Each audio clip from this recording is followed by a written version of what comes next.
Three, two, one. Hello, everyone. Welcome to another wonderful Thursday night. It is September 21st, 2023. We are the two men in a room, and this is our podcast. I am once again the angriest man in Orlando, Anthony, and my co-host. I'm Vernell. I'm the nice one. Anthony's the angry bird. I'm the good bird. So tonight, Anthony will be bringing up our topics for tonight. Don't forget, once we hit our 50 subscribers, please hit like, share. We have a fantastic giveaway that someone is going to get. We don't know who. Once we hit the 50 subscribers, trust me, you will not regret it. Tell a neighbor, a friend, a co-worker, a ex-girlfriend, ex-boyfriend. We don't care. We just want our 50 subscribers, and hopefully we will be blessed with that. Thank you for those that tuned in, those that take the time out to listen, and those that have already subscribed. So Anthony / Angry Bird, what is going on for tonight with us?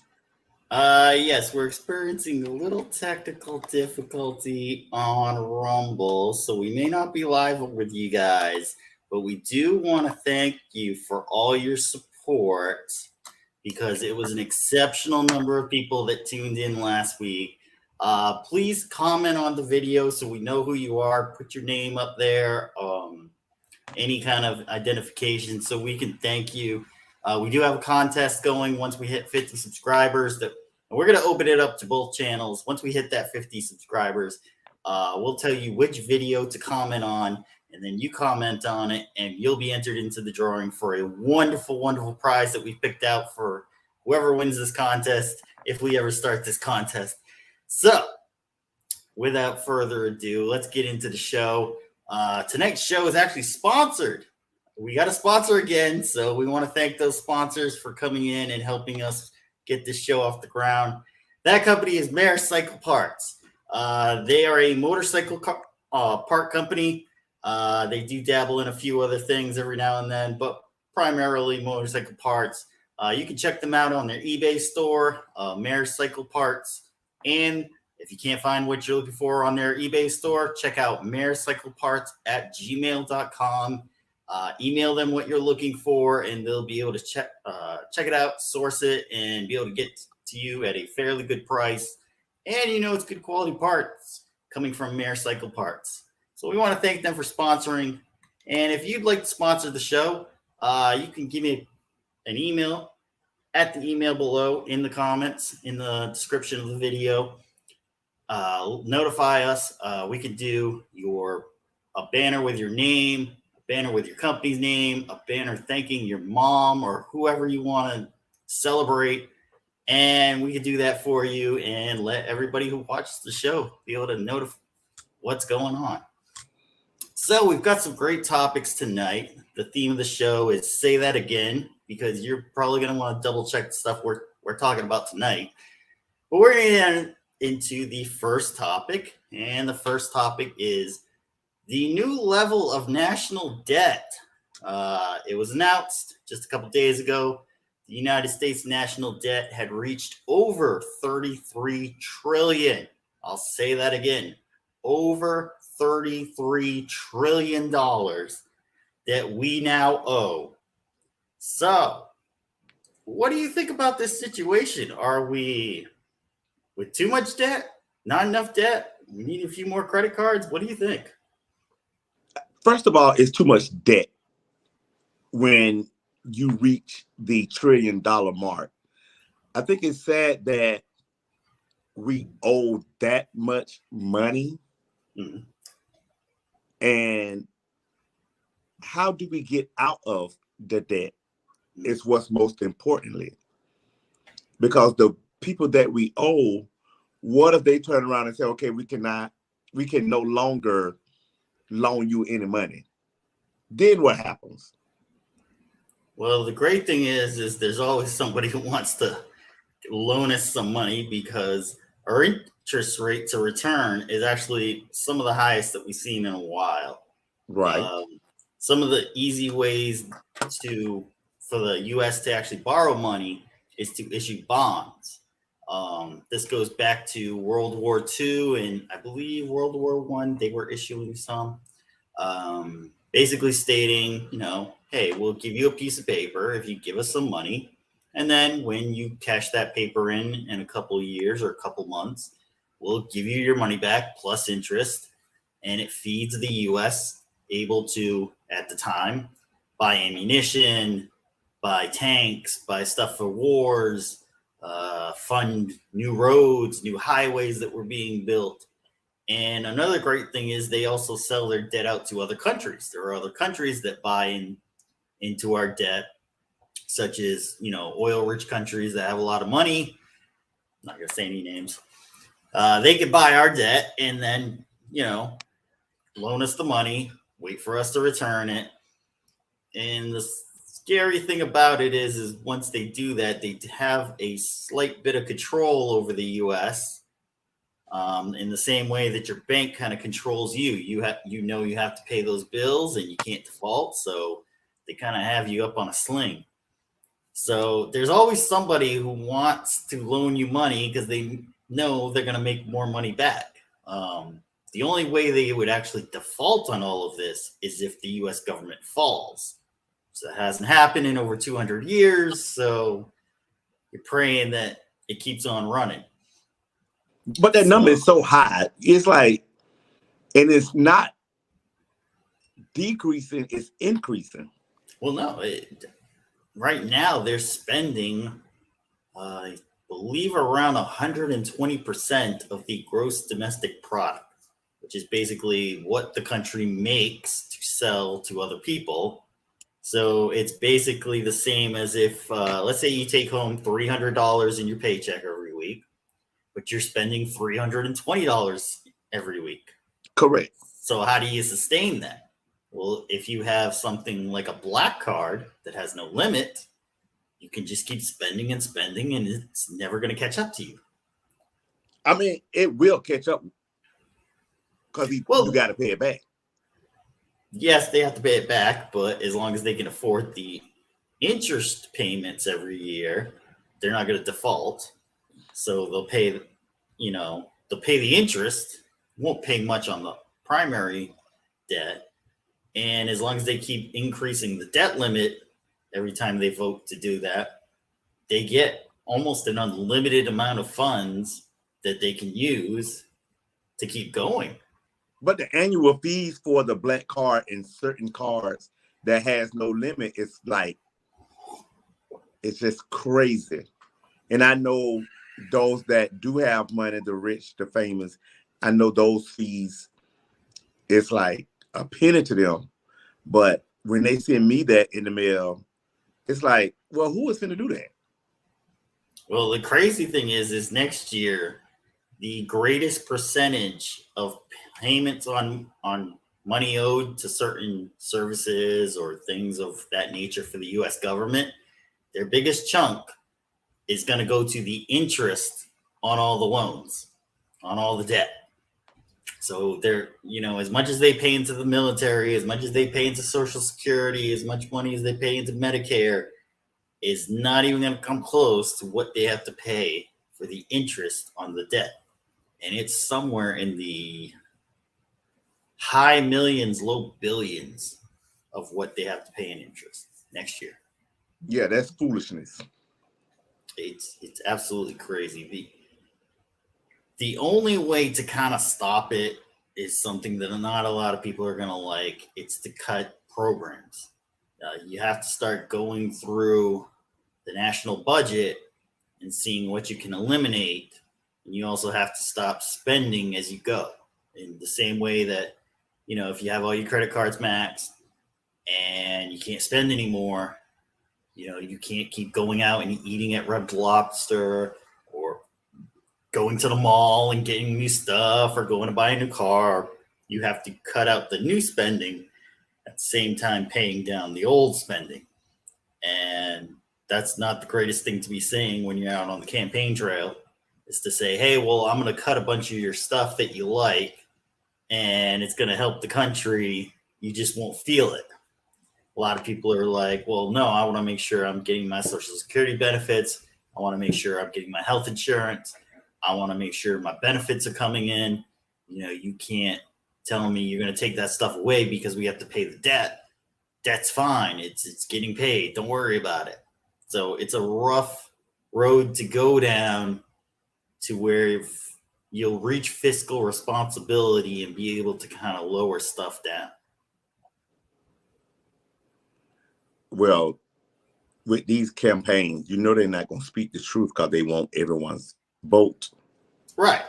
And the biggest thing, though, is the wars. The wars really contribute a lot to it because you're taking that money and you're paying for a bomb to drop, and you can't reuse the bomb. Well, at least with Social Security, Medicaid, and some of this stuff, you were getting some money into it to help it for the money that you were spending out. Were they trying to stop Social Security? Well, they're saying that in 10 years, it may run out or be close to running out of money. Oh, wait a minute. Hold on. In 10 years. Wait a minute. Now, they got to push that thing back a little more because I'll be right there at the edge in 10 years. Lord's willing, knock on wood, in 10 years, I'll be 60. I'm going to be 52. I'll be 62. Mm-hmm. Wait a minute now, because I done put a lot of hard sweat, labor. I need my Social Security. And what's crazy is they'll borrow the money so that they can do a bunch of other stuff, but they won't borrow the money to fund people's retirement benefits and people's insurance when you're older and you can't work as much. So it's crazy to see what they do the spending on. And if you take a look at the budget bills that come through every year, which no one really does, there's a lot of stuff on there that you really don't have to do. And there's some stuff that you really need to do. So we got to find better politicians to run this damn thing. That's the main key. And you got to actually take a little pain to get a better gain. So what about health insurance? Well, health insurance is something that we have an argument on, at least in my household, every now and then. Okay, I want to hear that one. Okay. Some of us believe that health insurance should be provided to everyone in the country. Okay. The issue I see with that is if you do that with the premiums from people who would be able to work and pay into it would be so high that you just can't sustain that. You've got to get the health insurance costs to be flat across the board first. You have different companies, you have different hospital groups, and some will charge more, some will charge less, some will, you don't want to send anybody to a, horrible doctor or horrible hospital and they can't provide the care that is needed. So you have to get everything on a baseline for this to work. And then to provide insurance to everyone, once you get the fees and everything low enough, then you would have to get premiums from people who could pay in, but they'd have to be low enough that it would seem worthwhile for them to actually want to pay. Nobody wants to pay for somebody else's insurance when they're an able-bodied person and they can go work and make their own money and get their own health insurance. So the problem is either you're going to pay way too much and feel like you're paying too much for everybody to get it, or you're going to have what we have now where people can go and buy it, but some plans are way more than others. Some people get better treatment than others. So some people don't get any treatment at all. Some people don't want to pay the amount of money to even get health insurance right now. So they'll just kind of fly. What's that? Isn't it best to have insurance just in case? I do understand for those that don't really go to the doctor or quote unquote, those that really don't get sick throughout the year. Mm-hmm. So I do understand that in that aspect, because I just think across the board, when you're paying health insurance or car insurance, and if you haven't seen a doctor or got in an accident or whatever the case may be, it should be a point to where you get a certain percentage back that month, because it just don't make sense. You keep paying insurance, health insurance, and some people do utilize it and some people don't utilize it.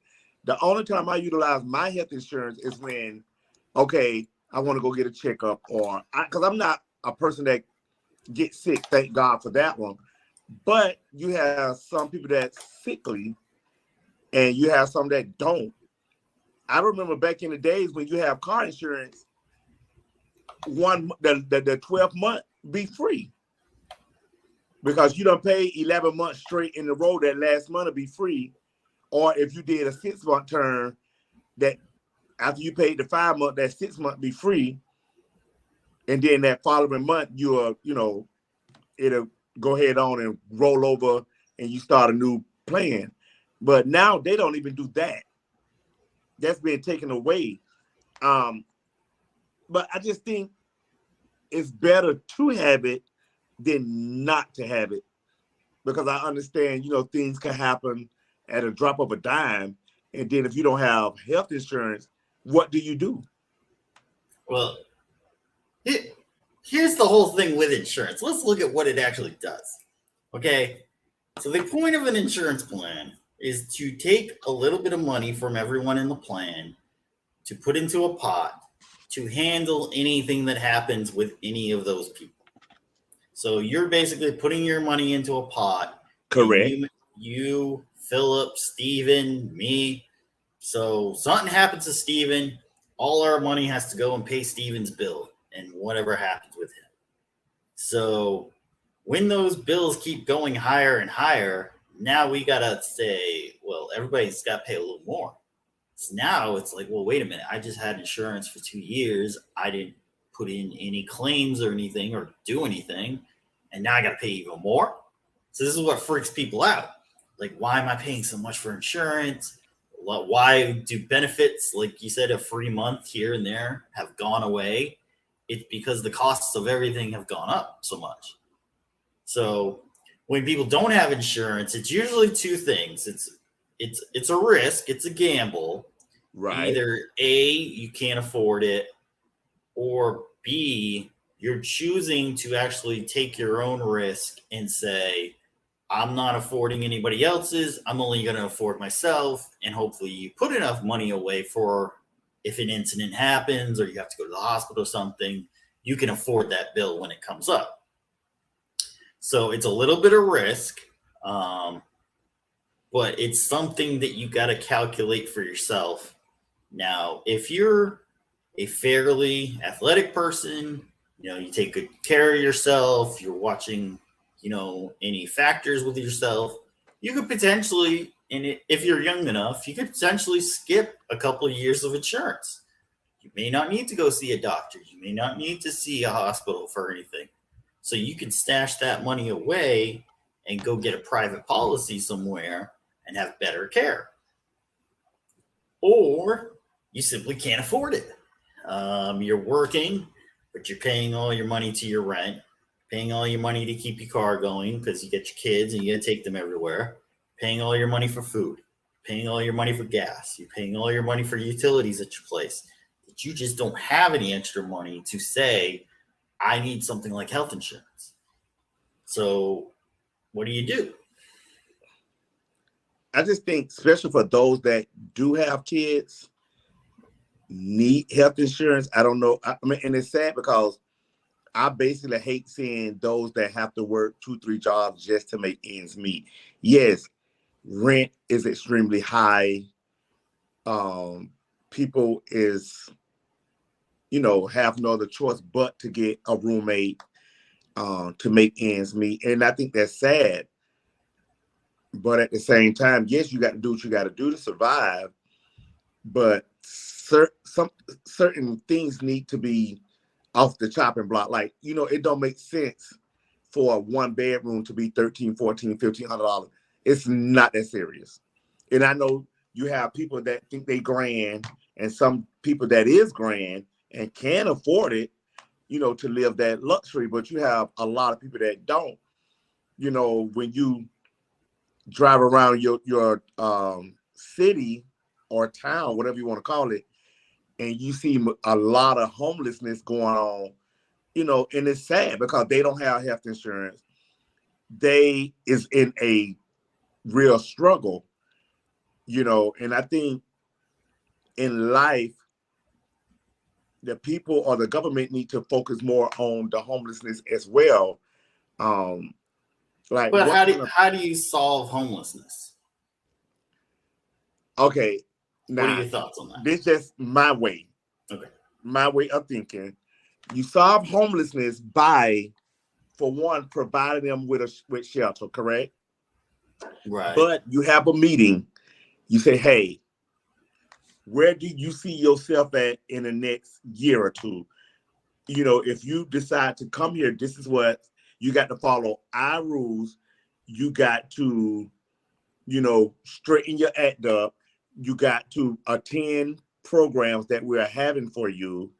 And we want to help you get back out on the street by getting a job, getting your own place to stay. And, because some people is smart out there in the world that's homeless, but there's programs out here, but the people got to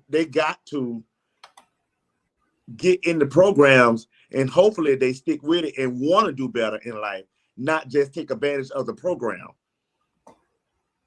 Right. But some people is just content with just being homeless, And I've seen a few of those people. Okay. And it's a sad state, but they have to choose their life and go with what they got.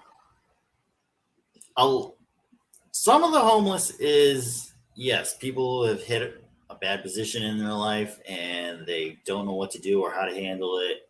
And yeah, they probably need a leg up and they probably need some, information on how to properly get through stuff. And then, the rest of the homeless are kind of just wandering around, don't really know where they are or what they're doing, and just trying to escape whatever reality they had for life. So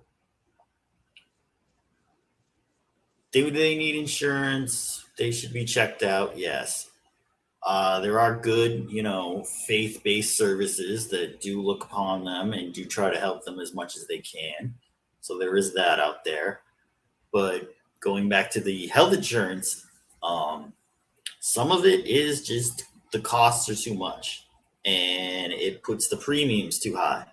You have a lot of companies right now who are saying, hey, we tried to negotiate, but we have to raise your premium a little. So it's going to take a little more money out of your paycheck every week or 2 weeks, whenever you get paid. Trust me, I know. I just redid mine. Right. So it's, for some people, they take the gamble and they say, well, I think I'll be healthy for the next year, so let me just skip it for this year and go from there. And if something happens, you deal with it when it happens and you go from there. It's definitely a gamble, and I think it shouldn't be a gamble because, when something actually do happen to that individual, they're going to need health insurance. And the way some people just don't even, if you don't have health insurance, they just don't even want to see you.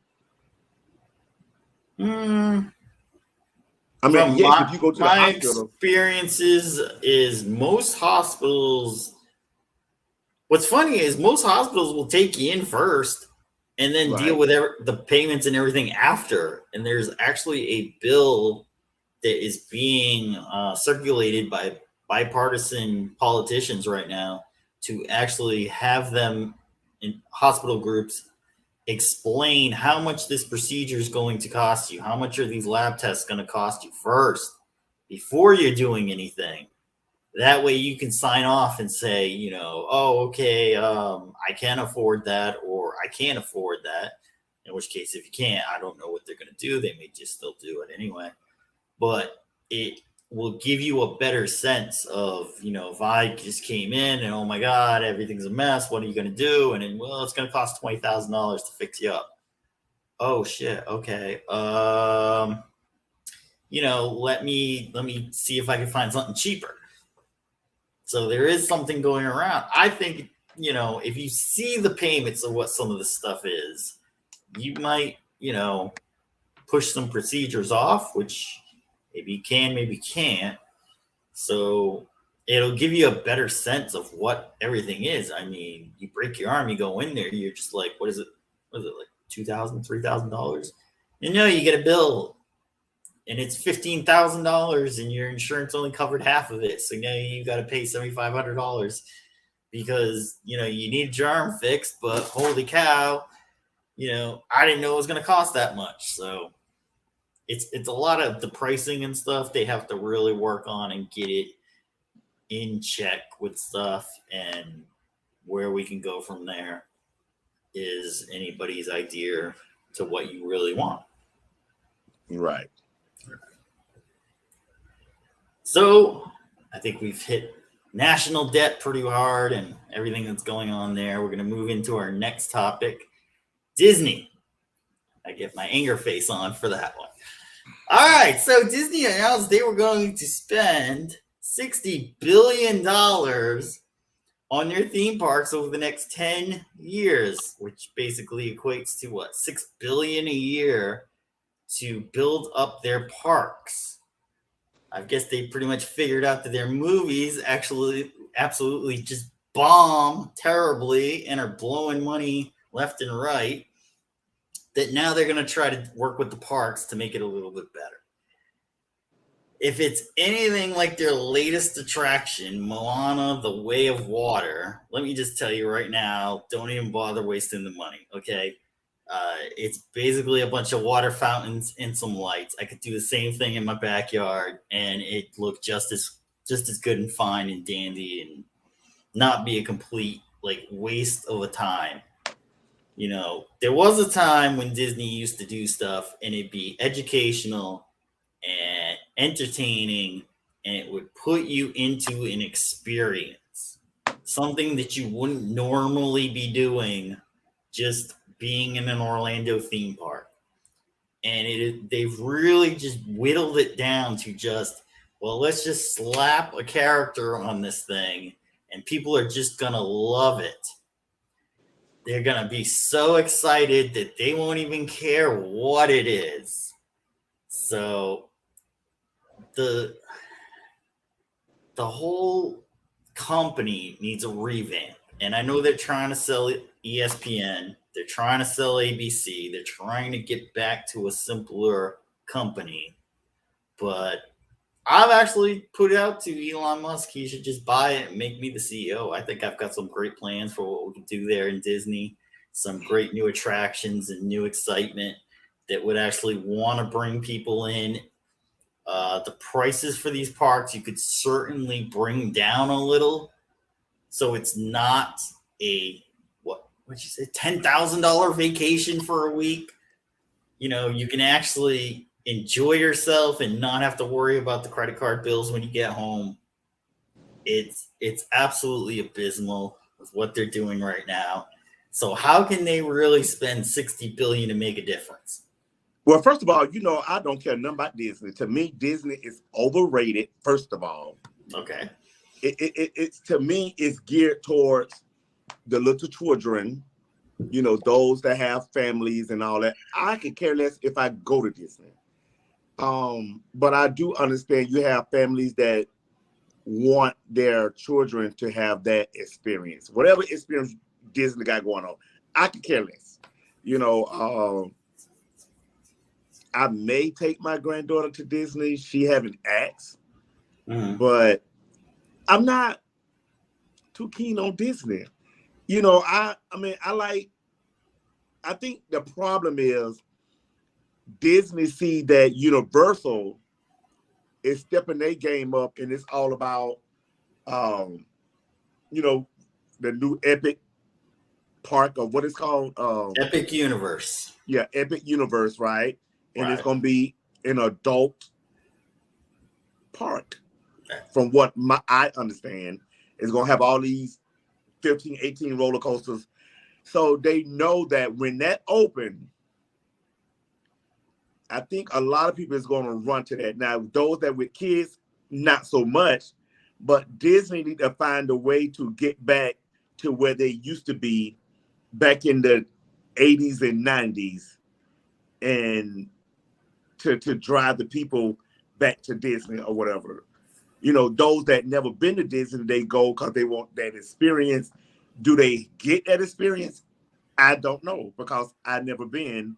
I don't want to go. I can go if I want to, but I mean, you have some Disney fans. I have to give it to them, but Disney's trying to put so much in the bucket to where they losing here, there, and all this, because they're trying to do so much at one time. Concentrate on the theme parks, because that's where your money come in at.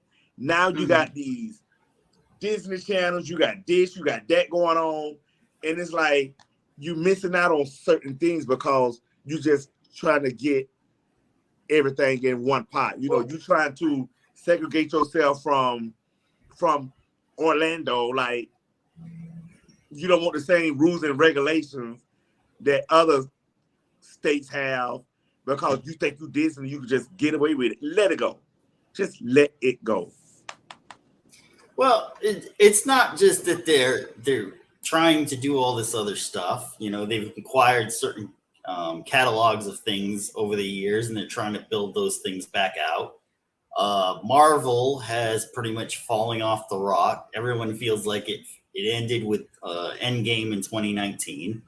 You now have a director, Taika Waititi, coming out and saying, well, if you don't like the way we're doing it, you could just go read the comic books. Well, the point of the movies were the comic books in real life. So, you know, you don't have to exactly write the movie like the comic went, but you got to be pretty close. And the example he was bringing up was in Thor: Love and Thunder, the movie that just came out with Thor. Jane is supposed to be dying of cancer, and he wants to put a funny spin on this movie and was trying to find a way to make cancer funny. Cancer's not funny. Right. It's not. It's people gonna take offense like, what are you to doing? that. Yeah. People gonna take offense to that, and that's not a good look. Now I love a Thor. You know I love Chris what is his name? Chris Hemsworth? Chris Hemsworth. Okay, you know I love him. He do a good job in Thor, but I think all these spin-offs with Thor, it's like, okay, you got trees talking, you got animals talking, and it's like, you're giving me too much. You giving me too much with this, because you know I love a good action movie, but I mean I think he's just taking it too far. Yes, do they even still write comic books? First of all, yes. In fact, why? I'm gonna drop a name. Eric July, who's from Houston, Texas. I believe it's Houston. He has a great new comic series called Isom. That if anyone's watching, go check out his new comic series. It's a great comic series. But the point is like, you know, cancer can be hard and it's tough, but you got to express that in the movie. He could have expressed it in the movie, and then she's reborn as Lady Thor, and you go with that arc. And then you bring the funny stuff into it. You don't try to make cancer funny. It was terrible. Well, I think the kids that was born in the 60s, 70s, and 80s, and maybe 90s, these kids that's been born today is a whole different breed. You know, they coming out, the kids. I don't think kids is geared towards Disney anymore. It's like, child, ain't nobody stunned Disney. You know. If they could get their shit together, well, it wouldn't be so bad. Like you've got the new kids on the block. The new kids on the block today. Right. They really not stunned. Is they really stunned Disney? Yeah. So you've got this new movie, The Marvels, coming out. It's a bunch of women. It's trying to do something. And now you've got the director pretty much stepping away from the movie and saying, well, it's not really my movie anymore. It's the head of Marvel, Kevin Feige's movie. So whatever happens, happens. Because the movie is absolute crap. Okay, it doesn't make sense. The timelines are all messed up. Nobody knows who's supposed to be fighting who. If you they've gone and tried to remake characters, and that's not what people wanted. If you want to add a character as a certain new character, great, let's do it. Build the story, build the character so people start to like that character and say, hey, yeah, I want to see where that character goes with it. But you can't keep redoing stuff and just taking the old character and changing it to a new character and saying, yeah, it's a whole new movie. It's not a whole new movie. Sometimes, I always say this, nothing lasts forever. So some things you just got to cut ties with and just let it go. The Fast and Furious. How many of y'all gonna make? Let it go. It's over. But you could write new characters and bring it back to a car-based movie, and it would be dynamite. You'd have $1 million thing like Barbie. The problem is you keep evolving this stuff and you're changing it so much that people don't feel like it's the same thing anymore. Right. Now, okay, but listen. First of all, they can't just stay in Stone Age because you got new kids on the block. So you develop new characters for them. They're redoing Snow White, and now they're saying they're pulling the plug because they made so many changes on it, and that actress Rachel Zegler, worst PR person ever. I don't know how her acting is, but worst PR person ever. Destroyed the movie, so now they can't even put it out. But if you want a princess who's not gonna find a prince and is gonna go do her own thing, write a whole new story for her. See if people like it. If people go and like it, then they like it. If they don't, then you knew it wasn't gonna get off the ground. So just create new stuff and build it. The problem is they're lazy and they don't want to build it, and they just want to take something that's already built and change it into what they think it's good, and then say, oh yeah, you should all love this stuff. Not. I think they're trying to fit it in the new. I think they're trying to fit it in the new generation that's here. I think that's the problem. Well, the problem is, like you say, the kids don't even like that. Right. It just they all, I just don't know what. First of all, maybe it's time for Disney to just say, okay, let's just concentrate on theme parks, make them great, spend your little $60 billion, because they got the cheese to do that or whatever. Right. And because I think Universal is doing a great job at what they doing. Mm. I think that new theme park, when that opened in 2025, correct? Yes. I think that gonna really take off. Now, I wouldn't mind going out there. I can see me and you not going out there getting on a couple of roller coasters just for the experience. Because you ain't got to see all these little kids running around and all that other foolishness they have going on. Because it's just supposed to be an adult park. And I think they really gonna take off with that theme park. I think there'll be quite a few kids in the Mario Land, at least. I think it'll be kind of like how Harry Potter opened in 2010 is how Mario's going to open in 2025. You're going to see an explosion of families wanting to bring, because you have kids who grew up on it were 80s, 90s kids. So now they're in their late 30s, 40s, early 50s. They want to bring their kids in and show their kids, hey, you look at this. This is what dad used to play. Hey, look at this. This is what mom used to play for hours. So you're going to have families bring it in and want to show them this is what we did. And it's the exact same thing that was in the 80s. No, I just disagree with that. I mean, yes, you do have something like, I was a Mario fan, a Pac-Man fan, Mario. You think I care about telling my granddaughter this is what I did back in my days? No. Yeah. Show her the arcade game. See if she wants to play. No, because that's they creating new things for them. Yeah, but that new stuff's terrible. But that don't mean that's what they want to do. I mean, what does she watch? What does she interact with? Well, Tanisha, she's more of a Oh, she love her animal shows. She love animals. Mhm. She love. Me and her watch Animal Planet a lot, and she Right. knows just about every animal there is out there. Do she care about Barbie dolls and all that? Just a little. So that's good. That's educational. Right. So Disney has a park, Animal Kingdom, very educational. You get to see animals in the real life. You get to see dinosaurs. But now they're going to take out the dinosaur ride to put in an Indiana Jones ride. So Why? Indiana Jones. exactly. It's time for Indiana Jones to rest. Harrison Ford did that Indiana Jones, right? Yes, yes. Let it go. It's over. It was popping back in the 70s and the 60s and the 50s and all that for them. It's over. Let it go. It's time. Move on. Let it go. The movies came Indiana out in the Jones, 80s, though, folks. huh? The movies actually came out in the 80s, folks. Well, with that. But Yeah. it's time to let it go. It's over with. You know, every, everything don't last forever. Right.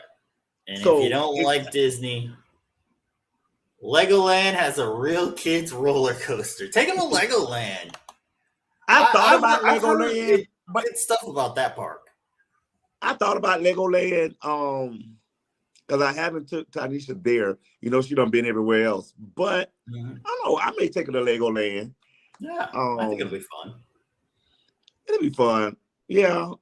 I guess Tanisha, she don't like little kiddie rides. She thinks she's supposed to get on this big stuff and she number yay high. Well, So there's a lot of fun stuff there. She might be able to find some fun stuff there. yeah, because she like big crazy rides, you know, like them stupid rides at the fair that I don't like riding no more. You know, I just leave that up to her and her daddy because I ain't got time for all that. I don't like the fair rides. But I did say I was gonna take her to Disney because of the animals. I was gonna take her to Animal Kingdom. Take her there before they get the animals out of there, because who knows what's next. Jeez. I just don't think Disney doing that bad. They're doing bad if they think that, you know, they gotta bail on their movies and their TV and go to just the parks. It's like, what created the parks? The movies and the TV experiences were coming into real life. So what happens when you run out of that stuff? I'm pretty sure they'll figure it out. Well, yeah. Either that or get bought out by Apple. Who knows? So now that you mentioned Apple, so there was a conversation about that earlier at a luncheon. Mm-hmm. Who like Apple product and who don't like Apple products. Okay. So it was almost, I want to say like a tie. I mean, I like Apple. A lot of people don't like Apple because they think it's so much, it's hard to operate as far as the Mac computers and the phones and everything. They say it's just hard to get used to versus Android or whatever. Now, the only thing that I don't like about Apple is I really don't care for the AirPods. I think they last a year and then it's over with. And you know, we pay good money for those. I'm not an Android person. I know you're an Android person, right? I am an Android person, yes. Okay, and you know, I'm an Apple person. Now, don't get me wrong, Android ain't nothing to be dealt with on certain phones, but I think the problem is when people say, "Oh, I got an Apple or I got a Mac," it gives that image to people like, "Ooh, he got the most expensive thing or whatever." But they say that Mac computers is so difficult to operate. I mean, from my experience, they're just basically the same. One's just the inverse of the other. So where you click on a Windows on the left side, you click on an Apple on the right side. I've tinkered with an iPhone a little bit. Some of the programs are exactly the same. I mean, your messaging is basically your messaging. Your files are basically the same setup. So there's not really much of a difference anymore. They're both going to spy on you and you see exactly what you're doing anyway. So it doesn't really matter which phone you take. Do you want to be a Samsung, Google, Android, or do you want to be Apple, all inclusive with Apple? They've really got pretty much the same stuff. They both offer, earpods, watches, wireless headphones, phones. And now that new Apple is using USB-C charging, so it's going to be the same as all the Android phones. So you can literally just plug into anywhere and charge your phone up now. So everyone's pretty much just becoming the same now, and there's nothing new. So it's just whatever you prefer to walk around with and show off. Yeah, that's true too.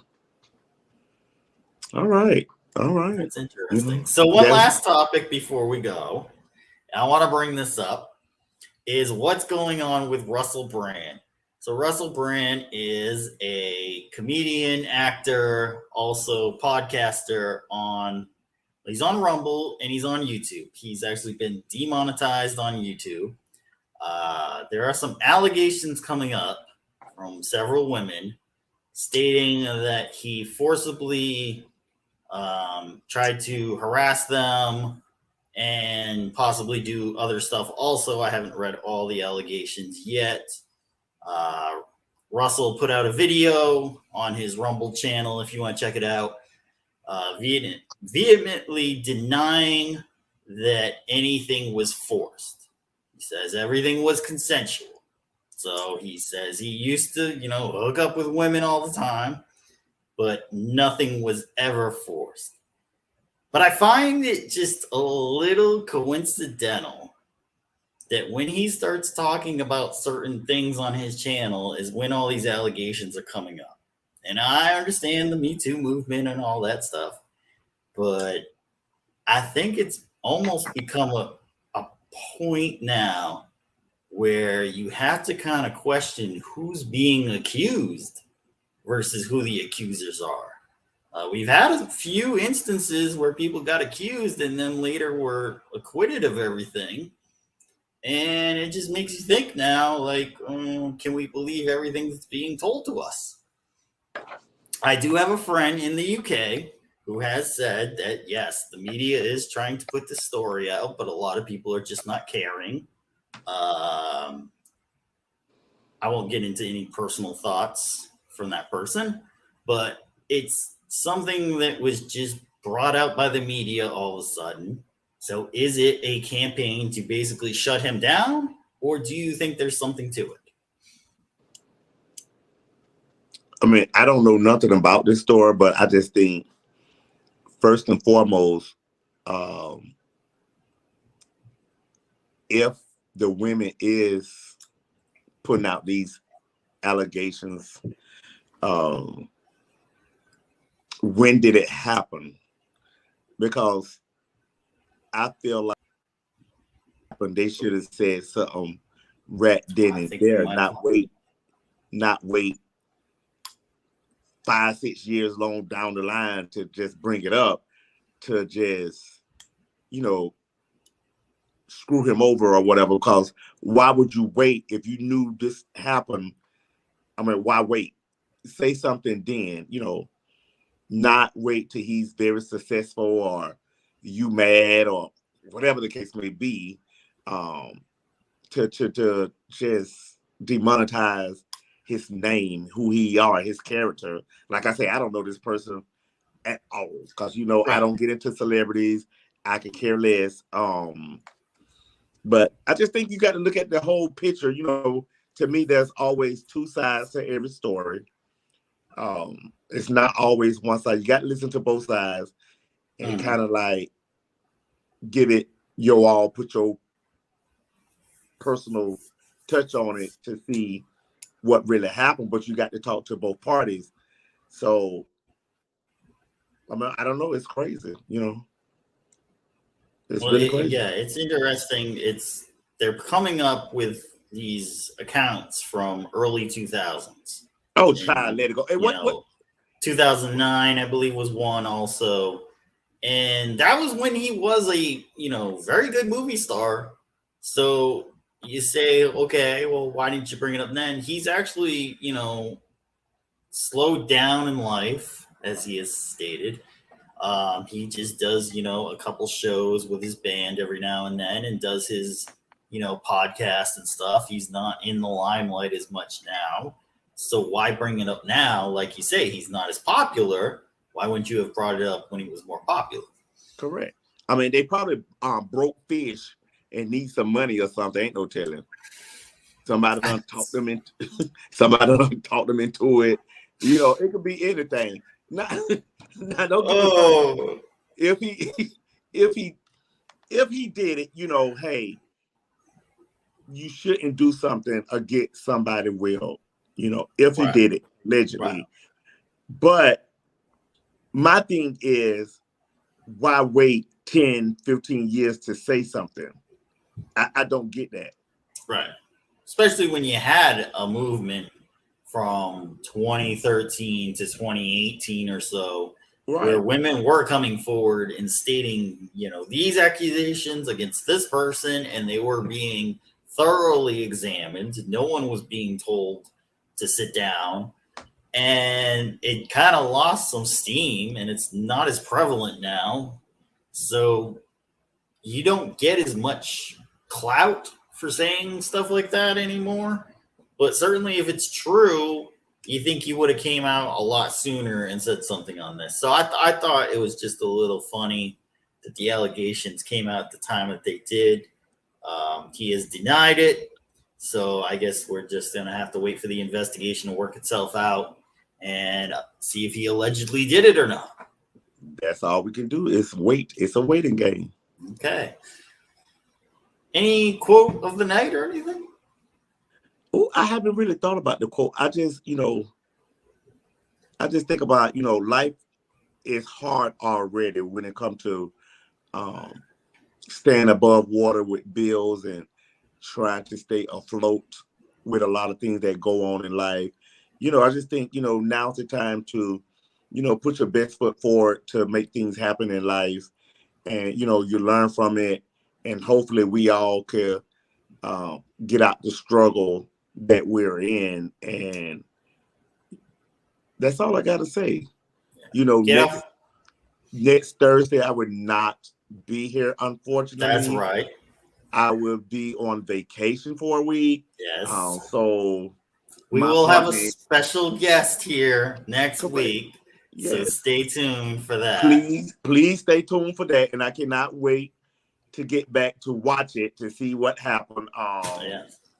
I still want to thank those that, take the time out, their busy schedule to watch us, to subscribe, to give us feedback.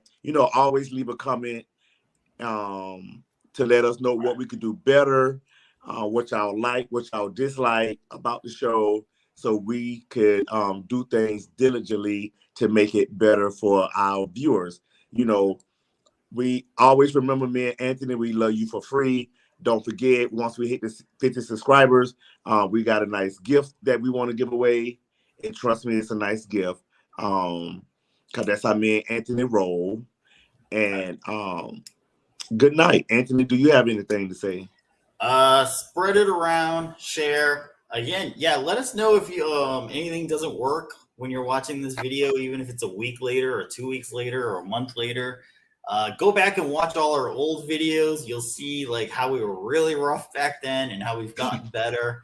And just let us know if we can make it any better at all. I know we might have been on Rumble or may not have been live on Rumble tonight, but we will have the show up there right after it's done. So you'll be watching this and be like, okay, I just watched you guys. So again, thanks for all the support from everybody out there on YouTube and Rumble. Everybody's doing a great job, and we hope to hit more subscribers. So tell everyone. And we want to thank our sponsor for tonight also. That was Mayor Cycle Parts. Check out their eBay store, mayorcycleparts@gmail.com if you need anything from them. And I think that's about it. Great. It was a good night. Yes, it was. Happy Thursday. And then next Thursday, we will have that special guest. So stay tuned. Same time, Thursdays at 8-ish. And it's going to be great. Have a great vacation, Mr. James. Thank you. Enjoy yourself. Hold it down while I'm gone. I believe in trusting you. I ain't got to worry about it. We'll have everything running smooth here. Yes. And good night. Okay. All right, everybody. Good night.